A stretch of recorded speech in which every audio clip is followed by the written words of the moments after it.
Hi everybody, my name's Tim Baghurst and I'm joined by a special guest, Fran Davis, who has been a coach for many years, represented the U.S. as a coach as well, if I remember. Correct. 1994 Pan Ams?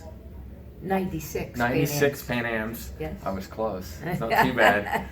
And has been coaching professionally for many years in racquetball. So Fran, thank you so much for joining me. It's totally my pleasure. I wanted to ask you, you've been coaching for a long time now, and you've seen so many players, and you've coached juniors, you've coached amateurs, you've coached professionals, you coach the men's and women's world champion in racquetball as well, Rocky Carson, Paola Longoria. If you look at kind of what makes a champion and see the progression from juniors to seniors, what would you say is a key ingredient or a few key ingredients in order to be successful? Well, what I do is I teach what's called the racquetball or sports triangle. Okay. And there's three sides to a triangle. Left side is the physical part, conditioning, agility, footwork, and nutrition. And on the right side is mental toughness. And on the bottom of the triangle is the strategy, tactics, mechanics of the game, technical things. And as you know, in a triangle, if all three sides are not connected, it's not a triangle. And very, very often, as a younger player, they'll have two of the three, or maybe one of the three. But as you move up and you start to enter the adult teams, and then eventually become a professional, all three sides must be connected and must be developed, in my opinion, in order to be able to reach your own potential. Well, if I was to ask you what was the side of the triangle that is weakest in most people, what would you say it is? The right, mental. Why? Because, I mean, it's something that we would assume that athletes prepare for, right? They train for it, but maybe they don't? I believe that as a whole, most athletes, and again, in racquetball, but I watch a lot of tennis, I watch a lot of football and basketball, and that is the weakest area in most people, because as they're growing up as juniors, it's not really taught. It's not really made, in my opinion, a major part of their training. They go and they do their agility, they do their weight training, their sit-ups, their push-ups, their cone work, they do their on-court stuff. Because I speak to a lot of juniors and I say, do you read any mental toughness books? What was the last mental toughness book you read? And I believe that's the missing link in most athletes. I mean, I listened to, the story of Nadal. When he came back from his injury, they were saying he didn't believe in himself. He didn't have the confidence. And over a year and a half of getting back in, playing the tournaments, he's starting to gain his confidence, and now he's the number one player on the men's side.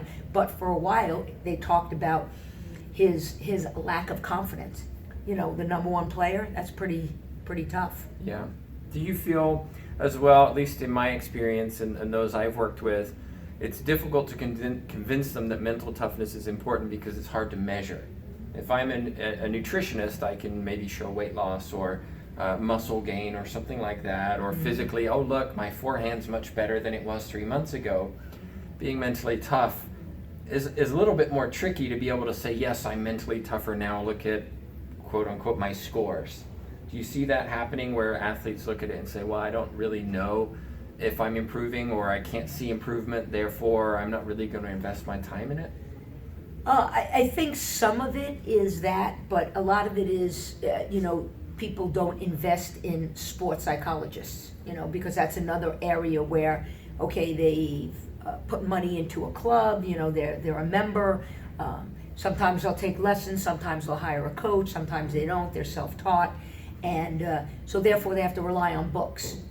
And most young kids generally are not looking, to read more books and learning how that it's a learned skill. Mental toughness is a learned skill. Being able to walk on the court and know and believe you can win, know and believe you're prepared and have done the work to be able to play at your best. It's very, very difficult. And they don't. There's tools just like there are, dropping and hitting, and there's drills in the game, and then there's weight training, and then there's footwork drills. There are drills in mental toughness. Absolutely. And they shy away from it because most of it has to be self-taught, self-read.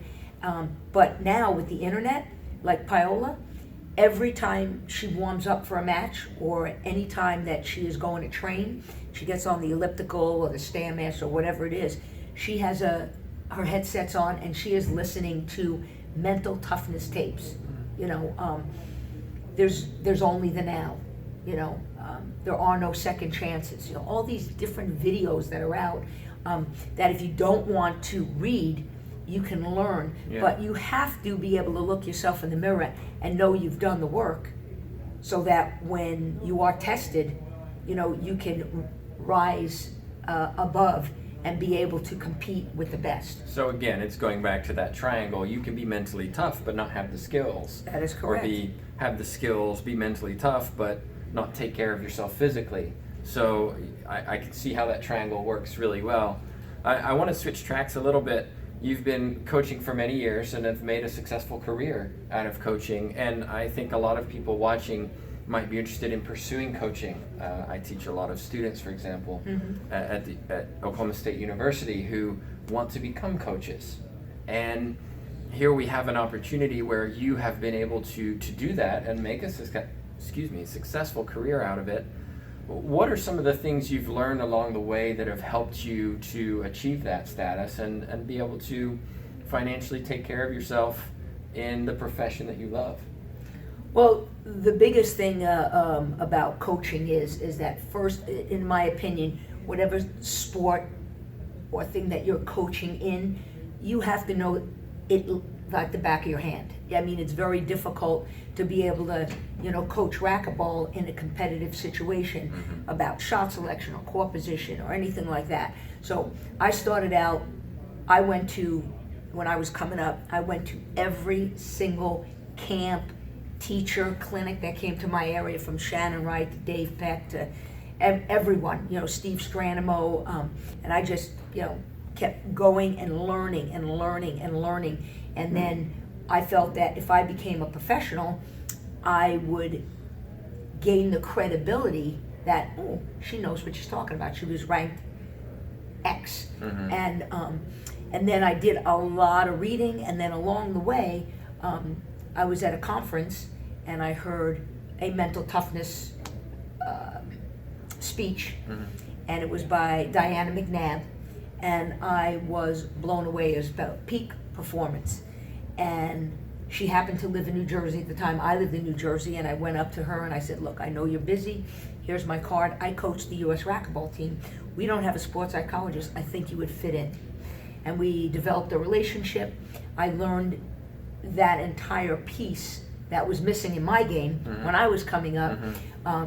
And she joined, the coaching staff. Jim Heiser and a bunch of people hired her through the USRA, and just learned that, in order to be able to perform at your best, you need that. So I pursued playing professionally, and I just kept working at it,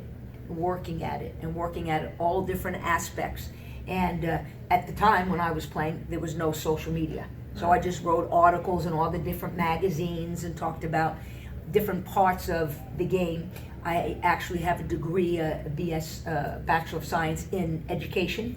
So I utilized that in coaching and in teaching. And I started out subsidizing my career with going into an area. Tournament started on Friday. I went on a Tuesday or Wednesday, and I would do a clinic. And I would make $150 a night, Tuesday, Wednesday. And I just kept doing that. And I found, wow, I really love this. Fran, there's a lot of people or athletes who are professional already and have an opportunity to use their professionalism, their visibility to promote themselves, and as a consequence gain sponsorships, maybe increase their sponsorships because of their visibility. How can they go about doing that? Because some people may just assume, well, if you're number one in the world or something like that, it's automatic, versus I'm number 6 and I just don't have a chance. And so nobody knows about me. What can athletes do to really market themselves to earn a better income? Well, you talk about number 6. My highest ranking as a pro was number 5. Okay. I'm really probably the only female, and at one point I was making more, other than probably Paola, more money than any professional female player. Really? Because of what I did with that ranking. I knocked on doors. I went to head, and I said, I would love to go out, and here's my plan. I want to go do camps, go do clinics, really hit the grassroots level player. I want to sell product. And so what they look for is a sphere of influence. Okay. Not your ranking necessarily, but what is your sphere of influence? Even now with Head Pen, when we go out and we get players, it's what is their sphere of influence in their particular region. Because their sphere of influence, the bigger it is, the more product, people they're going to influence to purchase, the head product, or if it's outside the sport, a car or, a drink or whatever. Like Paola has everything, right? She has a bank, she has, head, she has Powerade, she has Red Bull, So just like any other sport, she's made a living at it there. And as not being number 1, I'm probably the highest paid female athlete in the U.S. in racquetball, and I make 100% living at racquetball through my own camps and clinics, but also now professionally coaching. But it's all about sphere of influence, your personality. They want to see you go out, they want to see you doing those clinics, doing those exhibitions, not just I'm number 1 and I deserve this amount of money, I deserve this amount of product. That is the key. But I think then there's definitely a cautionary tale in that you now have to be very careful what you put on social media and how you interact with people as well, because you're representing these companies. Absolutely. I always talk about being politically correct. I get people on my Facebook, on my Twitter, sending me all things about religion and, when the presidential candidate, Sure. Trump versus, Hillary, all of that. I never respond. Never. I keep it very clean. I actually try to delete whatever's on there. But I talk a lot about, and I don't like to get into negotiating and arguing. I like to educate. And that's what I do on social media is, and that's what someone like Paola does. That's why she's so valuable. She's always wearing, let's say, all of her sponsors, and she's out and doing this and that.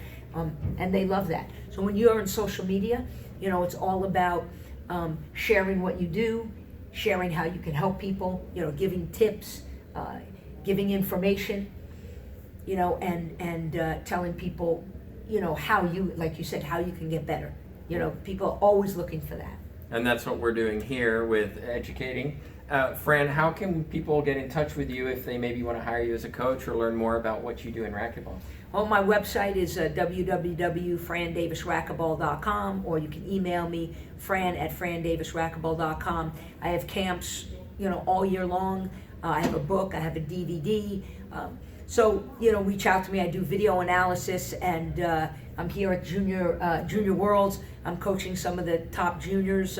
Mitchell Turner, he's in the boys 16. Jordan Cooper-Ryder, she's in the girls 18. And then I also have people in the Challenger division, in the Esprit division. So I'm not just looking at professionals. I'm looking at anybody that wants to improve their game. I'm here to help. Well, Fran, thank you so much. I'm going to even help you.